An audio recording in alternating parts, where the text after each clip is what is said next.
In other news, a court has handed down a guilty verdict in one of France's largest ever prosecutions of sexual abuse.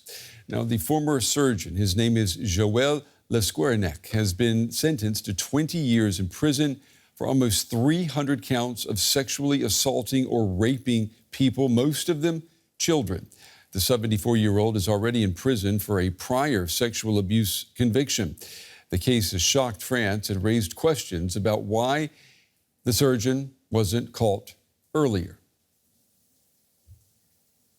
Well, joining us live now from the courthouse in Western France is our correspondent, Rosie Birchard.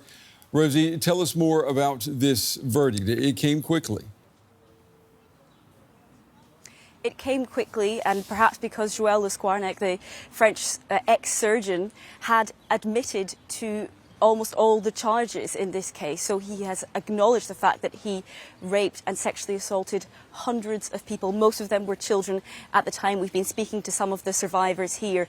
They would have liked to have seen a tougher sentence. But as the judge read out her verdict, which is that Joel Le Scouarnec has been sentenced to 20 years behind bars, she was clear to add in that this is what French law allows for. She's at the limit of what the French legal system permits. And there have been, therefore, some calls for legal changes in the future, because currently that 20-year maximum sentence is a maximum sentence for aggravated rape. But that is whether or not that is one case of aggravated rape or more than 100, as is the case here. So there are some calls for reforms, but rest assured, Joel Le Scouarnec, this serial abuser, will be remaining behind bars. And I know that survivors and their families, they have been outraged that no one, especially French health authorities, no one stopped this man earlier. What have you been hearing today?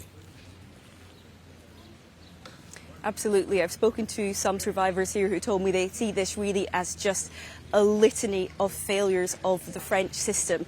Let me remind you that Joel Le Scouarnec, the ex-surgeon who has just been sentenced, was already found guilty of possessing child sexual abuse images back in 2005, 20 years ago. But he was allowed to continue practicing in medicine for more than a decade until he retired in 2017 and was then subsequently arrested. Police were tipped off after a neighbour accused him of abuse against their child.